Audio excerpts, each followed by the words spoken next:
Hey, my friends, this is your brother in Christ, Luther Washington, coming to you live from the set of the Family Corner here at the Family Life Restoration Center. In this episode, we're going to be talking about the community insight. And I have some good friends this evening that's going to come and share information with you, things that you need to know. That's what this show is all about, is making sure you have good information so that you can flow within the community. My first guest today is Deputy Chief Scott Hamilton. I'm going to let him share with you a little about what he does, and then we're going to go into talking about COB-PAL, which he is the chairman of. So welcome. Thank you, sir. Thank you for having me. Sir. Yes, sir. Thank you for being here. Well, as Luther said, my name is Scott Hamilton. I'm one of the 3 deputy chiefs with the Cobb County Police Department. I've been with the police department about 26 years now. My area of responsibility is I'm over support administration for the entire police department. And also my, I guess, more rewarding position is being the chairman of the Police Athletic League. That's good. The Police Athletic League, I think if anyone's familiar with it, it originated in 1956 back in Cleveland.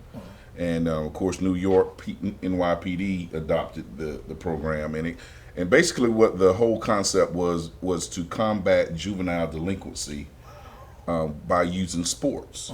I took over the PAL program about 2 years ago. We actually started in 2011 at the Cobb County Police Department, but we were a little one-dimensional. So when I took it over, I thought we needed to get back to what PAL was originally about.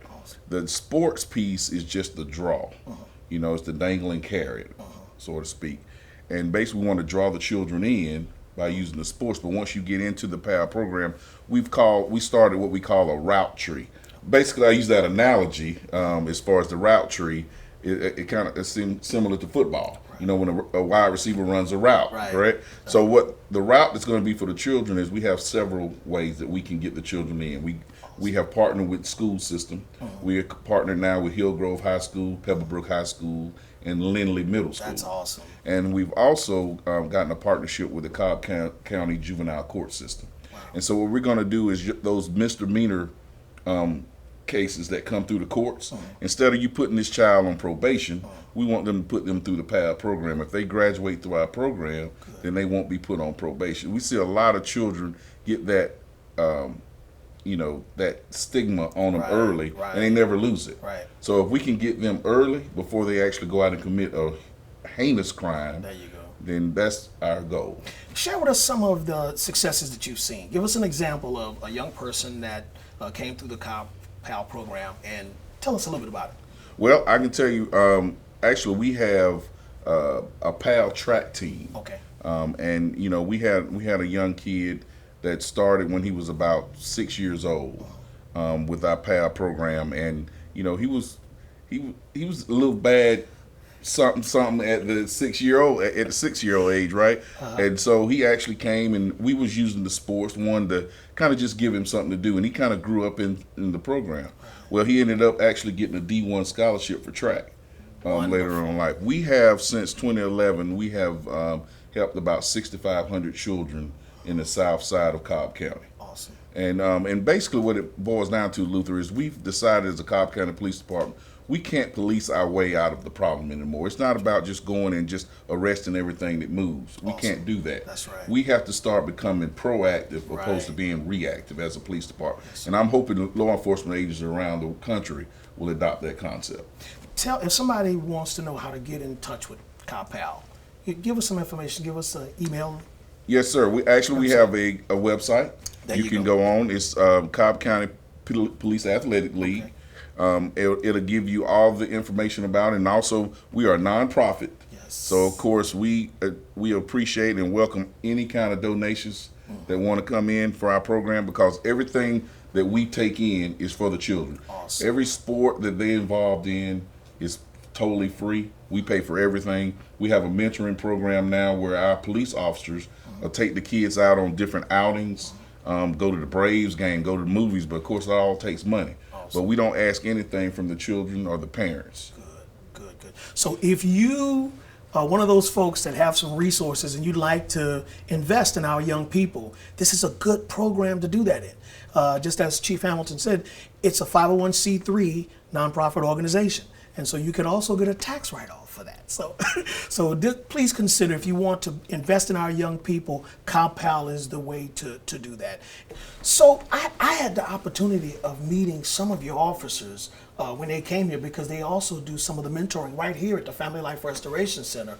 So tell us a little bit about that mentoring piece, and how does that go? Well, actually, we have about 18 police officers right now that volunteer their time to be mentors, and we have about 4 civilians. Basically, what they do is we have partnered with the schools, as I mentioned earlier. We get with the counselors. The counselors will choose the children that they feel that would be appropriate for our program. They will contact the parents, and they will ask their permission if they would like their children to participate in our program.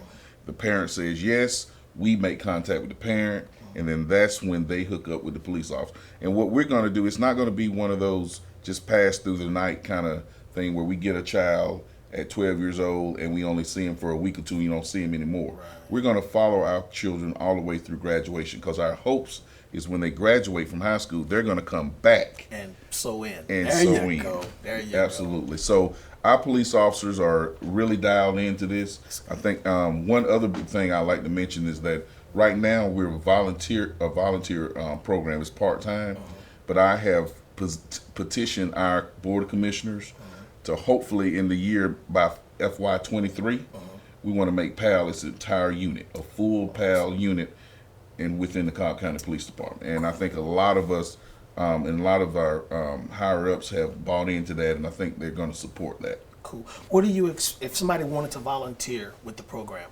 do they have to go through a background check? What's the process? Thank you for asking that. Yes, it's a very extensive background check, because as well as I do, we want to make sure that our children are safe more than anything. That's right. And and whoever we're going to have with our PAL kids, we got to make sure they've been thoroughly vetted. So again, as I mentioned earlier, you go on our Cobb website, it has a prompt that'll let you know how to become a volunteer, and it'll also provide you the paperwork and everything you need to send in to get your criminal history check and things of that nature. And then we also put you through a mentoring training. All our officers have been trained through a mentoring program. And so any volunteers that want to come through, they'll also receive that training. That is awesome, man. I mean, I've had an experience with CalPAL myself. My son actually ran track for CalPAL. And I mean, his coach, to this day, he just, in awe of his coach, man. And so you guys do a great job, man. And it's so needed for the community, especially during this day and time. It's a way to make our young people know that police officers are not all bad. I mean, some folks want to paint out the police officers to be bad people, and they'll shoot you and kill you and stuff like that. But this is a great way to show the partnership between our young people and law enforcement, man. Anything else that you'd like to share about CalPAL? Well, I just want to put a shout out, since you mentioned the PAL track, I want to put a shout out to those young men and women. This past summer, we paid for them to go to Vegas to be in the AAU National Championship. They came back with 23 national championships from the Cobb PAL track team. That's amazing. So I just wanted to put that plug out to those young people. Chief, let me ask you another question. As it relates to costs, when it comes to uniforms, we know when somebody is playing sports, there's a fee involved in that. How is that handled with CalPAL? Do they have to come up with the funds themselves, or is it donated, or how does that work? Well, right now, our only full-time sport we have is the track team. Okay. But we also have camps with football, basketball, baseball, soccer, jiu-jitsu. We also have a Cobb PAL step team. Wow. Normally, for most of everything, there's no cost. Gotcha. Now, our PAL track, it is costly because they're actually involved in their own, they're in one of the local leagues. But it's only about $65. That's not bad. That a parent can say, but that includes everything. Track costs, uniforms, and everything. And everything else is supplemented by the PAL program itself. But everything else, as far as the other sports, is totally free. That's amazing. So, I mean, even if you want to sponsor a kid, just like Chief just said, hey, $65, that's a minor investment in somebody's life. And so please consider that. We just thank you guys so much for tuning in with us. And Chief, thank you so much, sir, and what you do for our young people. Thank you for having me. And because of you, we have a brighter future. Thank you. Thank you, sir.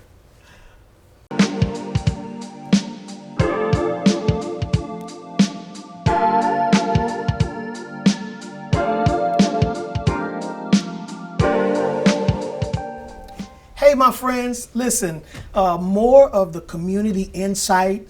I have another guest that I want to introduce to you, Miss Denny Wilson. She said she wanted to be referred to as just a citizen in the community, but I've been told that she is a community activist. She have her eyes on the community, and I just wanted her to take some time and share with you all some insight that she might have to help you all in the community. And we just thank God for you, Miss Wilson, and I'm so glad that you've joined us. And so tell us a little bit about yourself, and then share with us some things that you have noticed in the community. Okay, thank you, Luther. Thank you for having me. Yes. I've lived in this community for over 40 years. Wow. And 40 years is long enough for you to develop love for the community, Yes. which I have. Yes. I think you and I share a lot of visions, the same, as to what should be going on in the community. Yes, ma'am. So being in the community as long as I have, I've been able to watch over things and see things that happen, see things that develop, like walking in here. Oh, I was Jesus. telling someone that this used to be the old racquetball. Yeah, that's place. right. I used to come here and play racquetball. Yeah. So, Really? oh yes. Wow. Oh yes, many, many years ago. Yes, yes. Well, I tell you, it sat vacant for about 10 and a half years I before remember. we came in it. And so I've heard so many stories about it being an eyesore and everything. But the You've good done Lord, a good job with it. thank you. And we still have some room to grow. Okay. Yeah, but the Lord's done some great work here with us. We've been able to be a blessing to a lot of people and stuff. So. That's great. That's great. Go on, share with us some more things about that you've seen in the community, some changes that you think we need to make, some. How I define our community Yes. is it being, I think, more of a diamond in the rough. Wow. We have easy access to I-20. Uh-huh. We have easy access to 85, 285, 75, and we're 10 minutes from downtown. If you go over onto the Six Flags area, you'll notice that we have the most beautiful view of the Atlanta skyline that you'll ever see. That's right. So that's what really makes our community a diamond in the rough. Right. Our location is a location that people now are coming back to. Awesome. When I come out of my house and walk down my street, I see people pushing baby strollers. I see them walking their dogs. And, that's a sign that the community is going to improve and the community is going to come back. Yeah. But, of course, we have to advocate to get the proper resources in our community so that we can Yes. grow. And the ones that are not geared towards community development and community growth, we have to fight to keep them out. Yeah. And I've been kind of, watching over the community to make sure. Yes. I'm not going to say I've been very successful, but, I've tried as much as I can. I had a friend who used the phrase unity in the community. And that's what we're going to have to do. We're going to have to get out. We're going to have to get everybody involved. And we're going to have to change this community because once upon a time, this was a great community. And, we had all sorts of community development. If you go further down the street a little bit from you on the other side of Popeye's Chicken, that used to be the Winn-Dixie. Really? The vacant building behind you guys, I think where it looks like a bank, that was First National Bank when I first moved here, and they changed over to Wachovia. Right. So those are the types of community developments that we need. We need a major grocery store because we got to cross Veterans Memorial Right. and go to Floyd Road to do grocery shopping. Wow. And then we also got to cross and go to Floyd Road to visit a bank. So we just have to fight for those type of developments in this community. I mean, we're a banking desert, we're a food desert, Yeah. and we, the community people are the ones who can do something about that. That's awesome. We need change. There you go. Well, recently I got the opportunity to go down to visit the King Center, and one of the walls at the King Center talked about the beloved community, and that is where my heart is. I just feel like in a community, all of the questions should be able to be answered in that community. Any issues that arise in the community should be able to be handled there in that community. Are you familiar with Martin Luther King's beloved Oh, community? yes. Oh, So yes. tell me, how far off are we? I mean, are we far off from the beloved community? And what are some things that we have to do to get us closer to that vision of the beloved community? And I don't mean this in a negative way. Yes, ma'am. I just mean it in a truthful way. Yes, ma'am. We have to get proper leadership. Yes. I mean, we have to get beloved leadership in order to have a beloved community. That's awesome. And we can't do it without that. Yeah. We have a great community, and this community has a lot of potential. Yes, it does. But we have to have somebody who's going to fight for us, and we got to have somebody who's going to bring the type of development, that this community needs. If it's working with the school, started to work with the schools. Yeah. If it's making sure that we get, proper housing, we do something about affordable housing, because affordable housing has become a problem. Yes, ma'am. So right now in this area, people seem to think that we only can have affordable housing through Habitat for Humanity. Wow. I don't have a problem with Habitat. I think Habitat is a great program, a no interest loan, no down payment assistance to put, people with low income in the homes. But you cannot concentrate every Habitat home in one area, because if you do that, then we can't get developers to come, and we can't get developers to locate qualified businesses here, because they're not going to come, because this thing saying that, well, they only have Habitat homes in the community. Right. So I recently went to the zoning meeting, and I spoke out against the concentration of the homes, not against the program itself. Because like I said, I don't have a problem with Habitat. I just have a problem with the concentration of all of their homes in the South Cobb area. Wow. So when you speak of beloved community, it's got to be the community as a whole. Everybody's got to want it. That's right. I mean, it can't be 3, 4, 5 people. It's got to be the entire community. Yeah. So, I'm trying to devise a plan on how do we wake up the community? Right. How do we get everybody involved?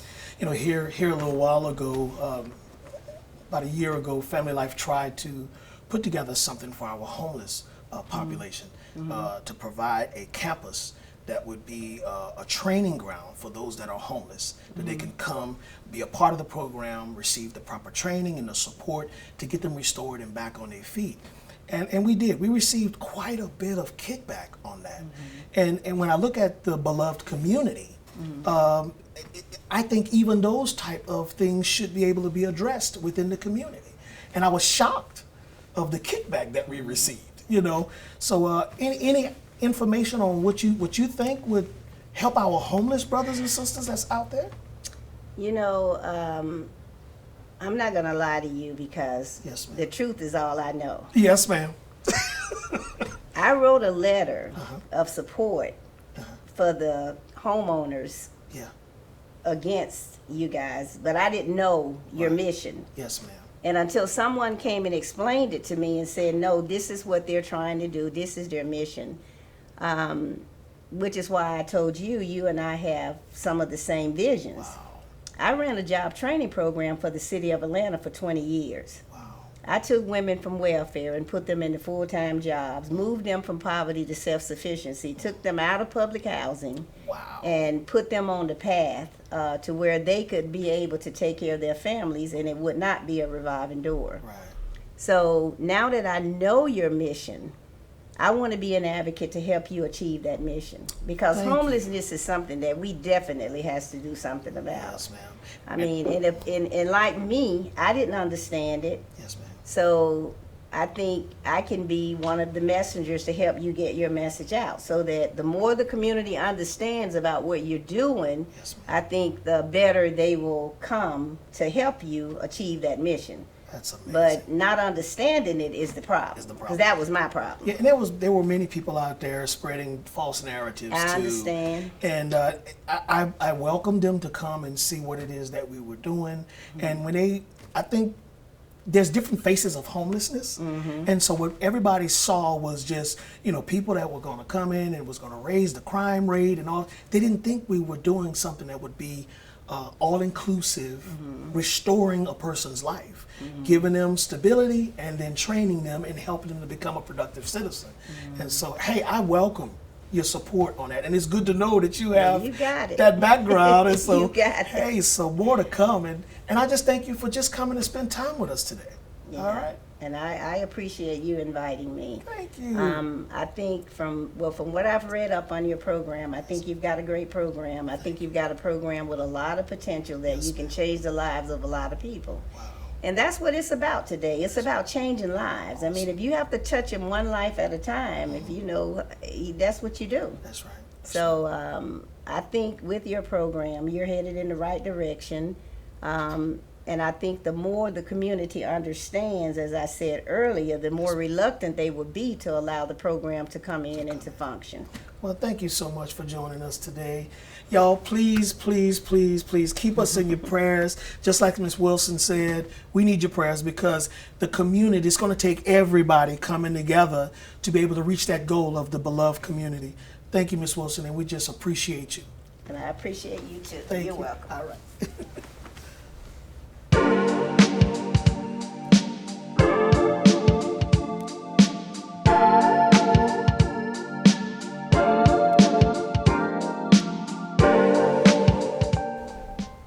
Well, my friends, this Community Insight episode is just amazing, and we've heard from some good friends, and I got my next guest, and I'm so excited to hear from him. We have the ambassador, Mr. Michael Murphy. This man has so much knowledge of the community. He served as the assistant to the Board of Commissioners chair, Mr. Mike Boyce. And so, I mean, this brother knows everything about our communities. So he's going to share with you all some information on affordable housing and just different things that he have noticed in the community. So welcome, sir. Hey, glad to be Sir, here. yes, Glad sir. to be here. Well, And, feel free to share with us Sure. whatever the good Lord has laid on your heart, sir. Well, you put a lot of pressure on me with that introduction, but I'll try to carry it forth as best I can. But yes, I spent the last 4 years as a special assistant to the chairman, and in that time I worked on a lot of programs, everything, homelessness, affordable housing, nonprofits. Yes. And so, frankly, my goal now is to carry on with that work. And I'm excited about the opportunity because, I think timing, opportunity still exists. Yes. And I want to do all I can to get the word out. Yes, sir. And I'm particularly interested in making sure that we get more homeowners, because that we're not, these interest rates are not going to continue. That's right. What comes down must end up going back up. Going back up. Just look at your gas prices. Yes, sir. So that's what I'm finding that so many people don't know what is available. Yes, sir. That I remember when I got my first home many years ago, I was able to get my down payment from my brother. Wow. And down payment assistance exists. Yeah. That's the toughest hurdle, Yeah. that down payment. Yeah. And you've got banks now that will grants. Yes, If you sir. stay in your home 5 years, you don't pay it back. Wow. But I find so many people Yeah. not made aware of it. Wow. But the point is, we've got to close the wealth gap Yes, sir. that we're seeing widening. It is concerning Wow. between black wealth and white And wealth. white wealth. Yes, sir. And I'm very concerned. Yeah. This area, I've lived here since '99. Uh-huh. If I had $1 for every footprint I put on Rivers, flag drive, Six Flags. Six Flags, Mhm. Yes, sir. gosh, I would, I'd have a nice bank account. Yes, you would. But my concern is that if you want a salt-free snack, Yes, if sir. you want a piece of fruit, Yes, sir. you've got to go to Quick Trip or someplace like that. That's right. We should have a grocery store, Yes. and we should have a bank. If you Yeah. don't have a bank, you don't have a community. That's right. And I have to thank Senator Michael Rett, Yes. because I worked with him for 3 years to pass Senate Bill 20, the bank improvement zones. Yes, sir. We passed it. Yeah. Now I want to see something happen. Yes, sir. Yes, sir. And so that opportunity exists. So Why is it so hard for us to get a grocery store? You would think that something like that is simple, to get in a community. Why? What's the roadblock? Well, the roadblock is, in my view, Yes, sir. is realization Yes, sir. and commitment. Wow. Realizing that you have a need, Yes. okay? And then the commitment to make it happen. Yeah. Yeah. Here we are, I mean, just look at the groceries that are coming to the community. Yeah. Now, there are a number of ways to do it, but the point is, the longest journey starts with the first step. First step. But we're now trying to come out of this pandemic. Yeah. A lot of it has to do with diet Oh, boy. that made many people susceptible to the disease. That's right. And diabetes, blood pressure, all of that plays a role. That's right. Diet Yes, sir. is the key. Yeah. As Yeah. I tell the people, I say, we're killing ourselves with the fork. That's right. Which is even more the reason why we need to have a grocery store in this community. Exactly. Exactly. Yes, sir. And Yes. and my opportunity is, I feel the hook could be to a grocery is to say, look, how about a downsized one similar to the one that's over on Powder Springs? Walmart has a downsized store, Wow. not their big store, Right. downsized. Size, And it could be a training store. Uh-huh. So you can train the people, train the future managers and so forth. And from there, you could really, spread, the community. And as I say, I'm as committed to seeing a beloved community as I know you are. Yes, sir. And a beloved community where every voice counts. Absolutely. Who do we talk to? I mean, do we start with the Board of Commissioners about getting a grocery store here? I mean, where do we go? Who do we talk to? That's a very good question. And I'm telling you, what you start with is not just a representative, Yes. every one of them that represents the community. Yes, sir. They need to be on board. Yes, sir. Yes, And sir. now, not through Zoom, Yeah. but through face-to-face meeting Face-to-face. like you and I enjoy. Yes, sir. Get them involved, make them stakeholders. Yes, sir. And it's it's the commissioner, but we had, last time I checked, a state rep, a state senator, okay, and on and on. So when we hear about these town hall meetings and stuff like that, we need to show up That's right. and let our voices be heard. Absolutely, absolutely, because it's all connected. Yes, sir. It's all connected. Yes. I find that too many of us are concerned about the wrong thing. That's right. That's right. As they said, the most popular radio station in the world is WFIM. What's in IFM, it for me? What's in it for me? And that is not going to make for a beloved community. That's right. That's right. Wow. Wow. What are some other things that you'd like to share with the community that's on your heart as we get ready to close out here? Well, I just want to see a bank. Yes, sir. The wealth gap is so serious to me. If you were talking about a marathon, the white family is 2 miles from the finish line. Yes, sir. The black family is 2 miles from the starting line. Yes, sir. That's how wide the gap Wow. is. And I'm concerned that Georgia, unfortunately, has a reputation of being one of the most highest number of citizens that are either unbanked Yes, or underbanked. Wow. And if you can imagine, I was in a convenience store today. Guy comes in, wants a money order. Guy says, "I'm sorry, machine's down." Well, if he's got a bill to pay, what is he going to do? That's right. You get a paycheck, and then you've got to pay at least 1% somewhere to get it cash. That's right. That's right. Makes no sense. Wow. Makes no sense. Well, I tell you what, you're an editor of on the Spotlight as well, right? No, I'm just a contributor, Just a- writer. I have a column there, and I have a column with the Marietta Daily Journal. Yeah. So listen, if you want to hear more from this wealth of knowledge, please go on your website, look up the Spotlight. He's a contributor, as he said, but I'm telling you some amazing articles that you can read. Just a wealth of knowledge right here in our community. And Straight from the mic. Straight from the mic. That's right. Man, we so thank God for you and joining us today and sharing with us and everything. And hey, more to come. The other thing I want to share is Mr. Mike is also on the board of directors here at Family Life Restoration Center, and we're really excited about that. I'm excited too, Luther. Thank you, sir, so much for coming. Appreciate it. My pleasure. Yes.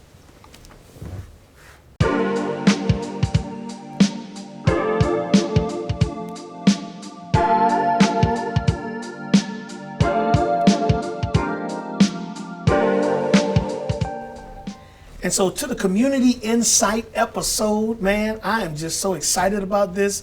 My guest that I have is a man that really needs no introduction.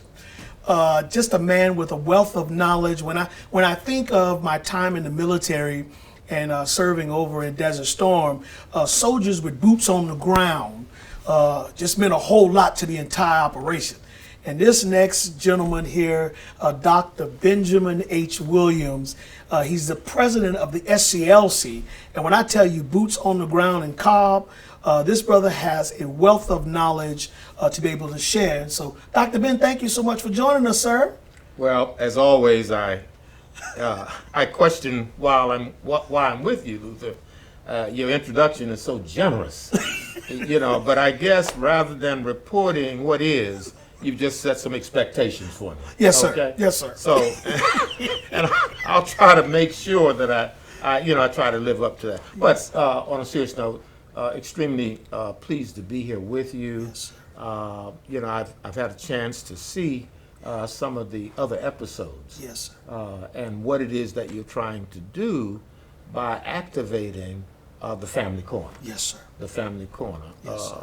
embedded here in this community, and is a means of communicating with the community. Awesome. So kudos to you Thank for you, sir. that. Thank you, sir. The theme seems to be one of giving attention to the community. Yes. As you know, and I'd like the audience to know that I'd like to admit I am a recovering urban school superintendent. I am a recovering urban school superintendent. Yes, sir. And my treatment program that I'm committed to is to really follow my second love, Yeah. and that is community development and advocacy. Yes, sir. Healthy communities are a result of people who live in those communities, who really exercise to the fullest extent Yes, sir. their civic responsibilities, Yes, sir. as opposed to simply showering, going to work, attending the kids, cooking a meal, going out for some entertainment, and returning home. Yes, sir. Okay? Get involved. And effort has got to be made to get folk involved. Yes, sir. And as an educator, what I've learned, if you want to, first of all, get folk involved, help provide a foundation Yes. of what they need to know and be able to do. Yeah. To one, get involved, and to sustain that involvement. Yes. There is something before this community that is coming into being that will be a game changer. Some folk call it the first down payment of reparations for folk who have been underserved, folk of color, black and brown people in particular. It's called the American Rescue Act Plan. Yes, sir. Yes, sir. More money that's ever been set out purposefully to help, if you will, underserved communities develop capacity and sustenance to be healthy. Yes, sir. There's money in there for housing. Yes. There's money in there to bring in banking institutions. There's money in there to support small black-owned, brown-owned nonprofits. Yes, sir. So the dollars are there. Yes, sir. The challenge now is, how is it that we meet with members of the community to educate them so that they will know what they need to know That's right.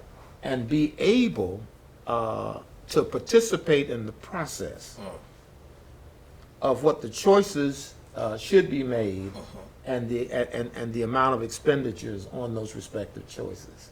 Okay? Is there a website or something that people can go and get that information? Well, yeah, there is a website, and it is the U.S. government, okay, because this is a federal program, and one would look for the American Rescue Act plan, Awesome. okay, to give you information.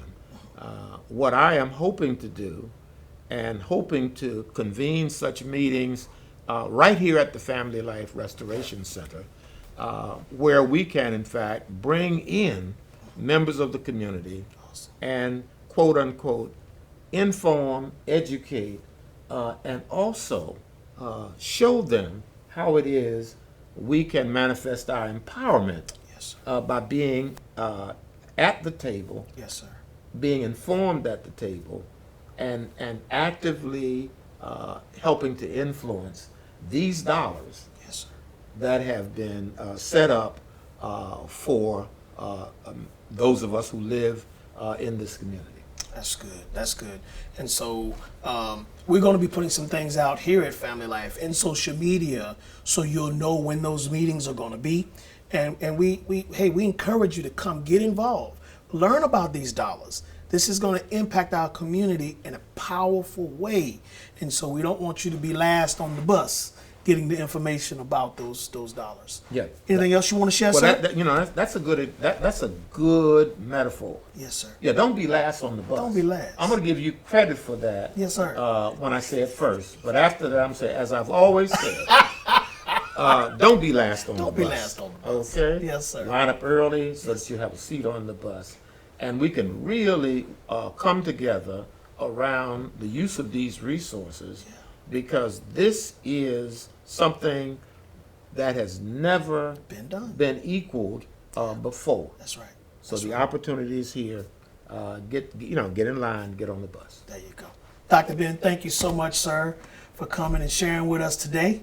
And y'all look for more information concerning those dollars. We want to have those meetings right here at Family Life Restoration Center, 6105 Mableton Parkway, Mableton, Georgia, 30126. And we want you to get involved.